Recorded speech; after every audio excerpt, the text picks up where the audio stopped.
Assalamu alaikum students, how are you all? Hope enjoying your summer vacations with full bloom. Let's start our today's topic with the name of Gracious Almighty. Bismillahirrahmanirrahim.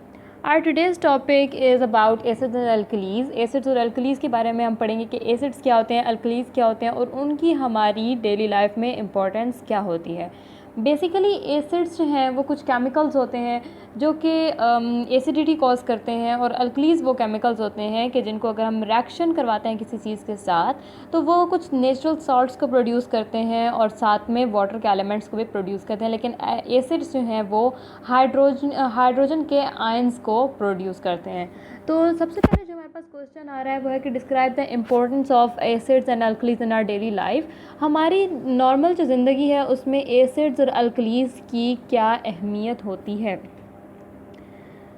यहाँ पर कुछ हमारे पास points given है कि acid give fruit and vegetables a tart taste. यानी कि आप कभी देखोगे एसिड जो है ना वो एसिडिटी से ड्रिवन है, यानी कि कोई जो तेज़ाबियत सी होती है उसको हम बेसिकली एसिड कहते हैं. जैसे जो फ्रूट एंड वेजिटेबल्स होते हैं उसमें कुछ खटास सी होती है, वो खटास जो है वो बेसिकली एसिड्स की वजह से होती है. यानी कि एसिड्स जो है वो फ्रूट एंड वेजिटेबल्स में मौजूद होते हैं और वो उसको एक टार्ट सा टेस्ट देते हैं. नेक्स्ट में पॉइंट्स आ रहा है कि stomach HCl breaks down food. मैंने आपको पहले भी बताया है कि हमारे स्टमक में HCl होता है, यानी कि हाइड्रोक्लोरिक एसिड होता है, एक तेज़ाब होता है, एक जूस होता है जिसको हम गैस्ट्रिक जूस कहते हैं. वो जो है वो हमारे फूड को तोड़ने में मदद देता है बिकॉज वो इतना एसिड होता है. डेफिनेटली वो एक एसिड है, उसमें इतनी तेज़ाबियत होती है कि वो किसी चीज़ को तोड़ सकता है, उसको बिल्कुल टुकड़े टुकड़े कर देता है. तो हमारे स्टमक में भी जो गैस्ट्रिक जूस है वो बेसिकली HCl होता है और HCl जो है वो एसिड है. नेक्स्ट पॉइंट हमारे पास आता है कि alkalies are used in gastric medicine. Alkalies को हम यूज़ करते हैं गैस्ट्रिक मेडिसिन, यानी कि कभी कभी अगर हमारे पास स्टमक में एसिडिटी बढ़ जाती है, यानी कि जो हमारा गैस्ट्रिक जूस है जो HCl है वो ज़्यादा प्रोड्यूस हो जाता है, तो उसको हमारे स्टमक की जो वॉल्स हैं वो डैमेज होना शुरू होती हैं. अब उन वॉल्स को डैमेज से बचाने के लिए, यानी कि जब हमारे पेट में जलन होती है, अक्सर लोग कहते हैं कि हमारे मैदे में जलन हो रही है, तो उसमें फिर डॉक्टर्स जो है वो हमें कुछ मेडिसिन देते हैं. वो जो मेडिसिन होती हैं उनमें अल्कलीज़ मौजूद होते हैं. ये अल्कलीज़ जो है वो हमारे पेट में जो जलन हो रही होती है उसको कम करने में मदद देते हैं. सब alkalis are use to clean greases. कुछ अल्कलीज़ जो हैं वो ग्रीसेस को भी साफ़ करने में मदद देते हैं, यानी कि जैसे ग्रीस जमी होती है, आप कभी देख सकते हो किसी पेट्रोल की ग्रीस हो गई या जो बाईसाइकिल की या बाइक की जो चेन्स होती हैं उसमें जो ग्रीसेस लगी हुई होती हैं उनको साफ़ करने में अल्कलीज़ बहुत हेल्पफुल होती हैं. इसके अलावा हमारे पास एक पॉइंट आता है कि farmers use them to fertilise acidic soil.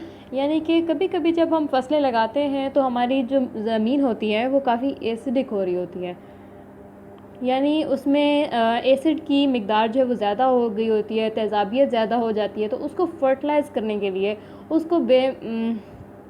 उसको ज़्यादा अच्छे नॉर्मल उसमें यूज़ करने के लिए वो एसिड्स और बेसिस का इस्तेमाल करते हैं फार्मर्स. नेक्स्ट आपके पास जो पॉइंट आ रहा है वो है कि where are these acids found naturally, कि नेचुरली कुदरती तौर पर हम इन एसिड्स को कहाँ पर फाइंड आउट करते हैं, कौन सी ऐसी जगह हैं जहाँ पर से हमें ये एसिड्स जो हैं वो मिलते हैं. हमारे पास कुछ एसिड्स लिए हुए हैं, उनके जो नेचुरल सोर्सेज हैं, क्योंकि कुछ एसिड्स और बेसिस ऐसी भी होती हैं जो कि हम खुद इंसान बनाते हैं, लेकिन जो अल्लाह ताला ने बनाई हुई हैं, हमें दी हुई हैं, किस तरह से दी हुई हैं, वो कहाँ से मिलती हैं, उसके बारे में आज हम पढ़ेंगे.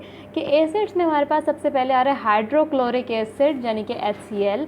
HCl जो है वो अमूमन हमें उन गैसेस से मिलता है जो कि वॉल्केनोस से निकलती हैं. वॉल्केनोस क्या होते हैं, वो पहाड़ होते हैं जो कि ज़मीन के अंदर होने वाली कुछ तब्दीलियों की वजह से एरप्ट करते हैं, यानी कि उनके अंदर से आग निकलती है. डेफिनेटली जब आग निकलेगी तो उसका धुआं होगा, उसमें से बहुत सारी हार्मफुल भी गैसेस निकलेंगी और उन गैसेस के अंदर अमूमन HCl जो है वो मौजूद होता है. फिर आता है हमारे पास एथनोइक. एथनोइक एक एसिड है जो कि विनेगर में यानी कि सिरके में मौजूद होता है. हाउस होल्ड आइटम है, आपको किचन में मिल सकता है ये आइटम. यहाँ पर आप जो विनेगर है उसके अंदर अगर आप कोई एसिड तलाश करें, वैसे तो उसके अंदर बहुत सारे एसिड्स और बेसिस मौजूद होते हैं, लेकिन मोस्टली जो उसके अंदर एथनोइक उसके अंदर से हमें मिलता है. फिर मेथनोइक एक एसिड है, मीथेन से निकला है, ये प्लांट से ड्रिवन है, ये प्लांट्स में होता है. मोस्टली ये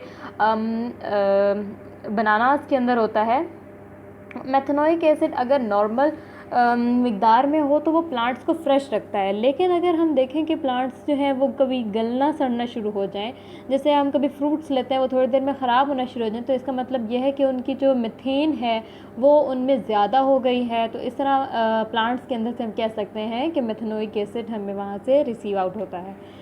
इसके बाद फ्रूट्स में सिट्रिक एसिड मौजूद होता है, यानी कि जैसे खटास सी मौजूद होती है। जैसे हमारे पास लेमन आता है तो लेमन के अंदर एक जो खट्टी खट्टी सी चीज़ होती है, जैसे लेमन भी हो गया और ऑरेंज भी हो गया, उसके अंदर भी एक खटास सी होती है। ये सब जो है वो सिट्रिक एसिड की वजह से होती है।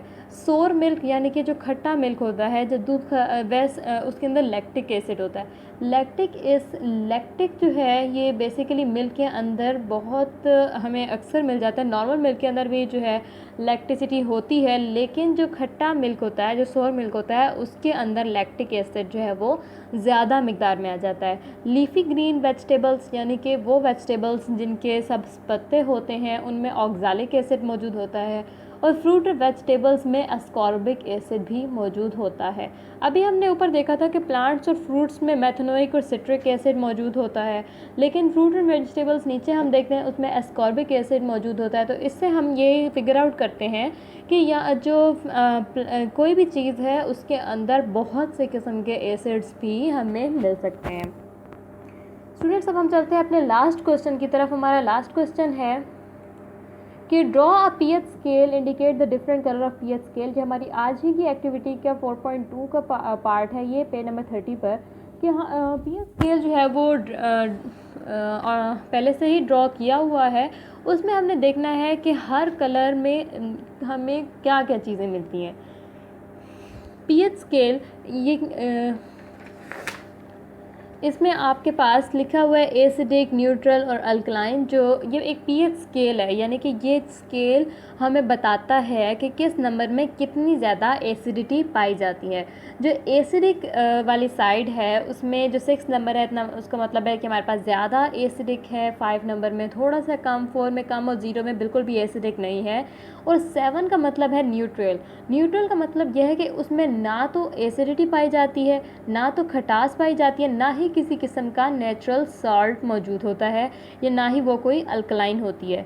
ठीक है, तो जो अल्कलाइन है वो जितना उनका नंबर बढ़ता जाएगा, इसका मतलब है कि उनकी अल्कलाइन उतनी बढ़ती जा रही है, और इस अल्कलाइन उनकी यानी कि बेसिक जो क्वालिटी है वो उनकी डिक्रीज़ होती जा रही है, और एसिडिक क्वालिटी जो है वो इंक्रीज़ होती जाती है। तो एसिडिक में सबसे पहले हमारे पास जो ज़ीरो है, तो हम कहेंगे कि इसमें कोई भी एसिड नहीं होता। तो इधर तो कोई एग्जांपल नहीं आ रही ज़ीरो की। 1 से हम लिखना शुरू करेंगे। आपने अपने स्पेस में क्या करना है, नीचे जो बॉक्स आपका गिवन है वहाँ पर आप बेशक नीचे लाइंस लगा लें, 13 लाइंस लगा लें, और उसके ऊपर आप लिखेंगे नाम चीज़ों के मुख्तलिफ के 1 ऐसी कौन सी चीज़ है जिसमें पीएच स्केल के मुताबिक 1 डिग्री की एसिडिटी मौजूद होती है। तो गैस्ट्रिक एसिड यानी कि जो हमारा स्टमक के अंदर जो हमारी जूस होता है, गैस्ट्रिक जूस, वो सबसे ज़्यादा एसिडिक होता है। नंबर 1 उसको हम कहेंगे कि वो गैस्ट्रिक एसिड है। नंबर 2 पे हमारे पास आता है लेमन जूस, यानी कि नींबू के अंदर जो एसिडिटी होती है, जैसे सिट्रिक एसिड उसके अंदर मौजूद होता है, वो नंबर 2 पे होता है। यानी कि जो हमारा गैस्ट्रिक जूस होता है वो ज़्यादा खट्टा होता है, और लेमन जूस जो है वो उससे थोड़ा सा कम, और ऑरेंज जूस जो है वो तीसरे नंबर पे आ रहा है, यानी कि वो लेमन से भी थोड़ा कम तुर्श होता है। फिर 4th नंबर पे हम यूज़ कर रहे हैं टोमेटो जूस को। टोमेटो में के अंदर भी काफ़ी एसिडिटी मौजूद होती है, लेकिन 4th नंबर पे हम उसको देंगे। और 5th नंबर पे हम करते हैं ब्लैक कॉफ़ी, यानी कि कॉफ़ी के अंदर भी काफ़ी एसिडिटी मौजूद होती है, काफ़ी तुर्श होती है, और अगर हम उसको शुगर और मिल्क यूज़ करके कॉफ़ी यूज़ करते हैं तो हमें डेफिनेटली वो काफ़ी टेस्टी लगती है, लेकिन बग़ैर शुगर और मिल्क के कॉफ़ी जो है वो काफ़ी ज़्यादा एसिडिक मालूम होती है। 6 नंबर पे आता है यूरिन, और 7 जो है वो आता है उस पर डिस्टिल्ड वाटर, यानी कि जो नॉर्मल पानी हम यूज़ करते हैं जो कि साफ़ हो बिल्कुल, वो 7 नंबर पे आएगा। और इसको हम न्यूट्रल कहते हैं कि ना तो एसिडिक है, ना ये बेसिक है, ये बिल्कुल नॉर्मल है, इसमें किसी भी किस्म की तुर्श चीज़ें जो है वो मौजूद नहीं है। यही वजह है कि हम पानी को बहुत सी जगहों पर यूज़ कर सकते हैं। 8th में यानी जो हमारे पास नंबर आ रहा है, अब हम अल्कलाइन की तरफ बढ़ रहे हैं, बेसिक चीज़ों की तरफ बढ़ रहे हैं। तो यहाँ पर हमारे पास आता है सी वाटर, यानी कि ये खट्टा नहीं होता बल्कि ये नमकीन होता है। इसके अंदर नेचुरल सॉल्ट्स मौजूद होते हैं। मैंने आपको पहले ही बताया था कि अल्कलाइन जब बेसिक नेचुरल सॉल्ट्स मौजूद होते हैं। तो सी वाटर जो है उसके अंदर काफ़ी नमकीन होता है। आपने कभी टेस्ट किया हो अगर सी का जो समंदर का पानी काफ़ी नमकीन होता है, उसमें बहुत ज़्यादा सॉल्ट मौजूद होते हैं, यानी कि एसिड्स मौजूद नहीं है, उसमें सॉल्ट मौजूद है। यही वजह है कि उसको हम अल्कलाइन कहेंगे और उसको हम काफ़ी बेसिक में इसका 1 नंबर पे आएगा। अब सी वाटर से भी ज़्यादा ऐसी कौन सी चीज़ है जिसमें सॉल्ट्स मौजूद हो, तो वो आता है बेकिंग सोडा। ये हमारे पास एक फिर किचन आइटम आ गया है। बेकिंग सोडा आपके किचन में मौजूद होगा, वो जो है वो सी वाटर से थोड़ा सा ज़्यादा बेसिक होता है। फिर उससे भी ज़्यादा कोई चीज़ होती है milk of magnesia. Milk of magnesia जो है वो एक ऐसी चीज़ होती है जो कि हमें यूज़ करनी होती है, मेडिसिन्स में यूज़ करना होती है। अभी मैंने तो पिछले ही क्वेश्चन में आपको बताया था कि अगर हमारा गैस्ट्रिक प्रॉब्लम हो जाए, हमारे पेट में एसिडिटी बढ़ जाए, मैदे में जलन होने लगे, तो हम कुछ मेडिसिन्स को यूज़ करते हैं, कुछ अल्कलीज यूज़ करते हैं। तो उसमें बेसिकली यही अल्कली आती है कि मिल्क ऑफ मैग्नीशिया हमारे पास एक मेडिसन है जिसको हम मज़ीद मेडिसिन्स में यूज़ करके एसिडिटी को प्रिवेंट करने के लिए हम यूज़ आउट करते हैं। इससे ज़्यादा ऐसी कौन सी चीज़ है जो बेसिक है, जिसमें नमक जो है यानी कि नेचुरल सॉल्ट्स वो ज़्यादा होते हैं? तो अमोनिया का सॉल्यूशन सब ज़्यादा बेसिक है। और उससे भी ज़्यादा चीज़ बेसिक जिसमें ज़्यादा सॉल्ट्स हों वो है सोपी वाटर, यानी कि ऐसा पानी जिसके अंदर ज़्यादा सारा आपका सोप मिला होता है, यानी कि जो हम नहाते वक्त चूज़ करते हैं जिस किस्म का, वो सब जो है वो ज़्यादा बेसिक होता है। और सबसे ज़्यादा जो है वो ब्लीच बेसिक होती है, क्योंकि ब्लीच में सबसे ज़्यादा सॉल्ट्स हैं। यही वजह है कि वो सॉल्ट्स अगर किसी चीज़ पे गिर जाता है, ब्लीच अगर किसी चीज़ पे गिर जाता है तो वो उसको बिल्कुल क्लीन कर देती है, क्योंकि उसके अंदर बहुत ज़्यादा सॉल्ट होते हैं और एसिडिटी जो है उसकी मिकदार कम होती है। स्टूडेंट्स, आज का टॉपिक यहीं तक है। आई होप आपको समझ आ गई होगी। अगर नहीं भी आई तो आप मुझसे डीएम करके पूछ सकते हो। अपने लिखते हुए राइटिंग का और फॉर्मेशन, स्पेलिंग, हर चीज़ का ख्याल रखना है। आज का टॉपिक यहीं तक। Class dismissed. अल्लाह हाफिज़।